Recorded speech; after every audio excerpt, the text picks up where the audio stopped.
Hello friends, welcome back to our one and only YouTube channel Dharmita Bhabur. So I hope you all are doing well, and in this lecture we are going to talk about our language practice. Okay, so chapter number 3,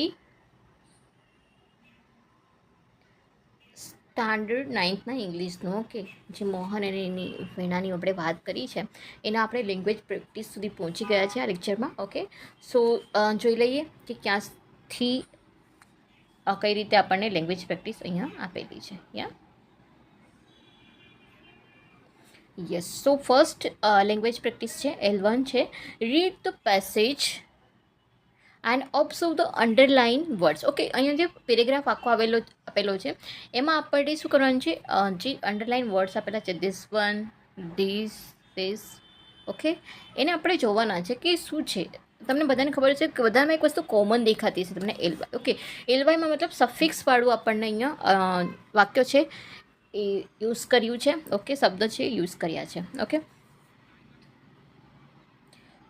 LY લાગે એટલે એ શું દર્શાવે, એ એ માણસની skills બતાવે એની અંદર. Okay, કે like ઈગરલી, Swift એટલે શું થાય, ઝડપ થાય.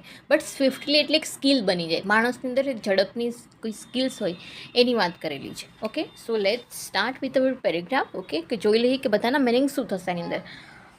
8 children were standing eagerly. ઇગરલીનો મતલબ શું થઈ છે, આતુરતાથી, કંઈક વસ્તુની રાહ જોઈ રહ્યા છે આતુરતાથી. Okay, on the track two participate in the running event. શેના માટે 8 ચિલ્ડ્રન્સ એની રાહ જોઈ રહ્યા છે આતુરતાથી, ઇવેન્ટની, રનિંગ ઇવેન્ટની રાહ જોઈ રહ્યા છે. With the sound of toy pistol all the 8 girls starting running સ્વિફ્ટલી. Okay, જ્યારે શું કરે છે લોકો, મતલબ જ્યારે બી રનિંગની કોમ્પિટિશન હોય છે, એક બંદૂકનો અવાજ આવે એટલે બધા ફટાફટ ભાગવા માંડે. સ્વિફ્ટલી એટલે ઝડપથી. ઓકે,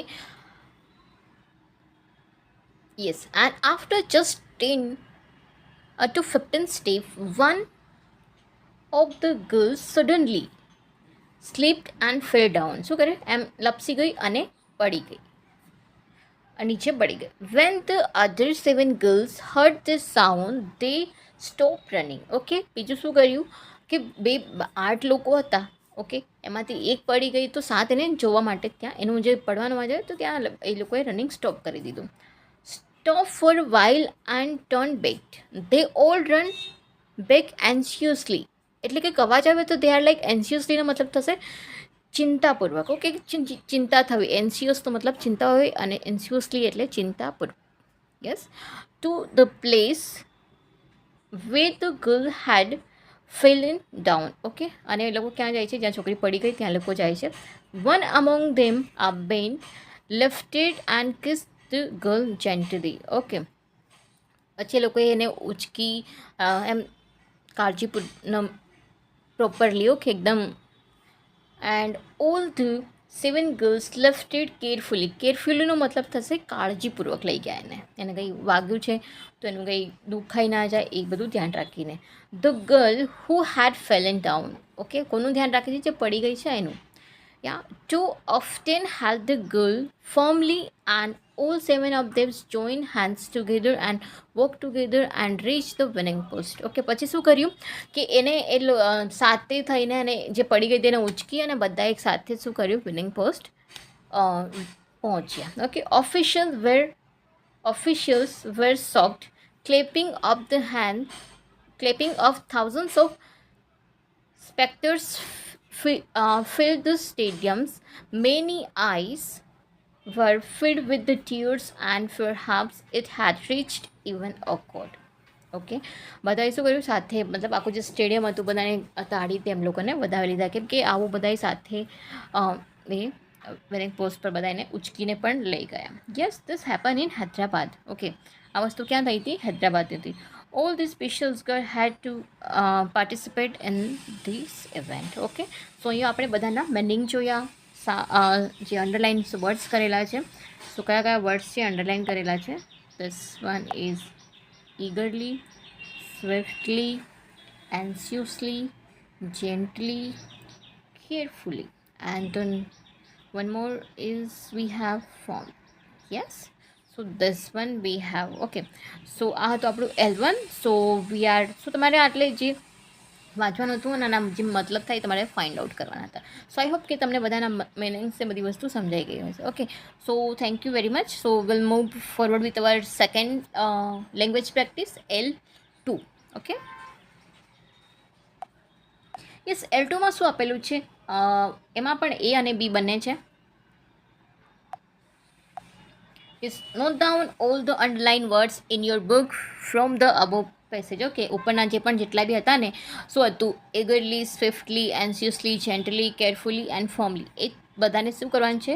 અહીંયા લખવાના છે. એક્શનમાં લખશો અને eagerly બેનરમાં બધા લખવાનું છે. eagerly આવી ગયું છે, આપણે લખવાનું swiftly લખવાનું છે. અહીંયા આવશે anxiously, અહીંયા gently, carefully and firmly.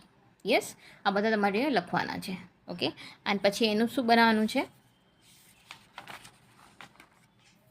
Any action લખવાની છે સાથે સાથે. યસ, અહીંયા એક્શન સ્ટેન્ડિંગ ઈગરલી એની સાથે જે હતો ને વર્ડ્સ એ રીતે. તો અહીં સ્ટેન્ડિંગ ઈગરલી આવશે, એના પછી રનિંગ સ્વિફ્ટલી જોઈ લઈએ આપણે.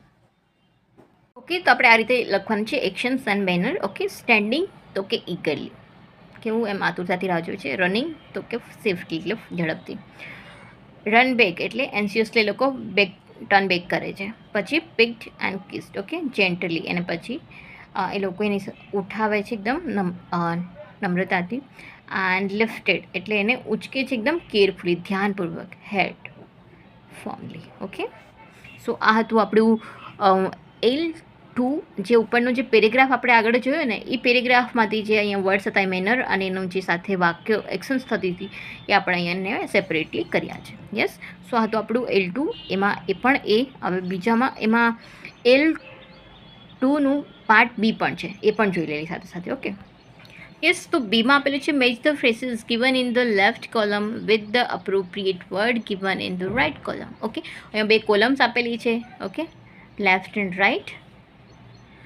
Write down the correct pair on a separate sheets. Given the sheets to your teacher, the teacher will use them in a sentence. Okay, તમારે એક વર્ડ્સ આપવાના છે આમાંથી, લેફ્ટ અને રાઇટમાંથી. તો તમારા જે ટીચર છે તમને શું કરી દેશે? એનું સેન્ટેન્સ બનાવી આપશે. તો આપણે જોઈ લઈએ અહીંયા કયા કયા લેફ્ટ અને રાઇટમાં આપેલા છે. અહીંયા એક્શન્સમાં આપેલ છે descriptions of manner, way of actions અને word for the manner. Okay, એના માટેનો વર્ડ છે without making any noise. Without making any noise એટલે મતલબ એકદમ શાંતિવાળું વાતાવરણ. તો અહીંયા જોઈ લેવાનું કે શાંતિવાળું વાતાવરણ અહીંયા ક્યાંય લખ્યું છે કે એવું વર્ડ્સ આવતું હોય તો કે નોઇઝલેસલી. ઓકે, સાયલેન્ટલી ઓર નોઇઝલેસલી. ઓકે, પછી છે with great pleasures. Okay, pleasure સાથેનું છે એનું સિરિયસ મેનર, કોઈ સિરિયસલી વાત છે. વિથ પ્રાઇડ, પ્રાઇડનું શેની સાથે અહીંયા મેચ કરી શકીએ? પ્રાઉડલી છે. ઓકે, અહીંયા ફોલ્ટલેસલી એટલે કંઈ ગુનો ના કર્યો હોય ઉદાર માણસ. Proudly, confidently, noiselessly, happily. With great skills, without making a single mistake, કોઈ પણ મિસ્ટેક કર્યા વગરનું. In a natural way. Okay, natural વેનું અહીંયા તમને દેખાતું જશે, નેચરલી. વિથ કોન્ફિડન્સ તો કોન્ફિડન્ટલી. Okay, skillfully. સો આ બધાને આપણે વાક્ય જોઈ લઈએ કે કેવી રીતે લખવું. યસ, સો આગળના જે વાક્ય જોઈએ ને આપણે, સાયલેન્ટલી, હેપીલી, પ્રાઉડલી, ઓકે, ફોલ્ટલેસલી. તો બધા વાક્યને અને એની આગળનું જે હતું વિધાઉટ મેકિંગ નોઇઝ, ઓકે, એની સાથે આપણે બનાવી દઈએ. સો એક એક્ઝામ્પલ આપી છે વિધાઉટ મેકિંગ એની નોઇઝ. તો મેં તમને કીધું નોઇઝલેસલી, મેકિંગ નોઇઝ વગરનું, તો એ નોઇઝલેસલી યા ફિર સાયલેન્ટલી. તો આ બંનેના વાક્ય બનાવીએ આપણે. તો student are reading in the library without making any noise. Okay, આ વાક્ય પણ આવી ગઈ એની અંદર કે સ્ટુડન્ટ ક્યાં સ્ટડી કરે છે? લાઇબ્રેરીની અંદર. કેવી રીતે? વિધાઉટ એની નોઇઝ. ઓકે, તો આને આ વાળું પણ આપણે યુઝ કરી લઈએ સાથે સાથે. તો student are reading in the library noiselessly. Yes, સાબે વાક્ય બની ગયા આપણા. એવી રીતે બધા આપણે વર્ડ્સના બનાવી લઈએ. નેક્સ્ટ છે with great pleasure. Okay, happily. Okay, so with great પ્લેઝરનો આવશે Aryan was ready to help us with great pleasures. Okay, Aryan કેવી રીતે હેલ્પ કરે છે? એકદમ પોતાની ઈચ્છાથી, ખુશીથી. And Aryan was ready to help us happily. Okay, every time ready હોય હેલ્પ કરવા માટે. સો આ હતું સેકન્ડ જે વાક્ય છે નેક્સ્ટ છે in a serious manner, seriously. Okay, કોઈ સિરિયસ વાત હોય એના રિલેટેડ છે. તો children were doing there homework in a serious manner. Children કેવી રીતે કામ કરે છે, તો અહીંયા આવી ગયું in a serious manner. Yeah the children were doing there homework seriously. બંને વર્ડ્સનો યુઝ કરીને આપણે શું બનાવ્યા, વાક્ય બનાવ્યા. ઓકે, બાળકો હોમવર્ક કરી રીતે એકદમ સિરિયસલી. નેક્સ્ટ છે વિથ પ્રાઇડ, પ્રાઇડનું proudly. Okay, with pride the captain has the trophy with pride. Okay, and the captain has the trophy proudly, ગર્વથી. યસ, કેપ્ટન હોય એ કેવી રીતે મેચ રમી હોય ઓલરેડી એને ગર્વ થતો હોય. પછી નેક્સ્ટ છે with great skills and skillfully. Okay, Mohan was painting with great skill and Mohan was painting skillfully. Yes, એની પાસે શું છે, પેઇન્ટિંગની કળા છે. નેક્સ્ટ છે without making any single mistake, faultlessly, મતલબ કોઈ ગુના વગર, without any mistake. Neha completed her maths practice paper without making a single mistake. Okay, without making a single mistake. Then Neha completed her maths practice paper faultlessly. Okay, એને કઈ રીતે પૂરું કર્યું paper, ફોલ્ટલેસલી, કોઈ પણ ભૂલ ચૂક કર્યા વગર. In a natural way, naturally. Okay, the farmer, આ કેવું એક શબ્દ સમૂહ એક શબ્દ જેવું થઈ ગયું, કોઈ એક વાક્ય હોય એનું કંઈક પર્ટિક્યુલર શબ્દ બનાવે એ ટાઈપનું છે ને, બંનેના પછી તમે સેન્ટેન્સની અંદર યુઝ કરો. તો farmer always the crop to the grow in a natural way. Okay, કેવી રીતે ફાર્મર છે એ જે ક્રોપ્સ એટલે જે પણ વાવણી કરે છે એ એકદમ નેચરલ વેથી કરે છે. The farmer allow the crops two grow naturally. Okay, ખાતર નાખ્યા વગર, સોરી, પાણી રિક્વાયર્ડ હોય. ઓકે, જે યુરિયા ખાતર એ બધું આવે છે એ નાખ્યા વગર, એટલે naturally. Yes, so next one છે, નેક્સ્ટ છે with confidence and confidently. The little boy gave his speech with confidence. Okay, એનાથી જ્યારે પણ સ્પીચ હોય કોઈ પણ પ્રોગ્રામમાં, તો નાનું બાળક છે કેવી રીતે આપે છે એની સ્પીચ એકદમ કોન્ફિડન્સ સાથે. The little boy gave his speech confidently. Okay, કેવી રીતે એણે આપી, કોન્ફિડેન્ટલી. વિથ નીકળી જાય એટલે એલવાય લાગે તો એ આનું સ્કિલ્સ બતાવવા માંડે. યસ, ઓકે, સો આ તો આપણું લેંગ્વેજ પ્રેક્ટિસ L1 L2ની અંદર બંને પાર્ટ છે, L2A અને L2B. એવી રીતે L2Bની અંદર આપણને આ બધી વસ્તુ આપેલી છે. સો આઈ હોપ કે તમને બધાને સમજાયું હશે કે કઈ રીતે આપણે આ જે વાક્યોનો યુઝ કરીને અહીંયા સેન્ટેન્સ બનાવ્યા છે. ઓકે, વર્ડ્સનો યુઝ કરીને. સો okay, so if you have any query or anything, please drop a message on comment box. Okay, thank you very much for watching this video. Please like, share and subscribe the channel. Thank you very much. Have a good day. Keep learning, keep watching. Bye bye, take care.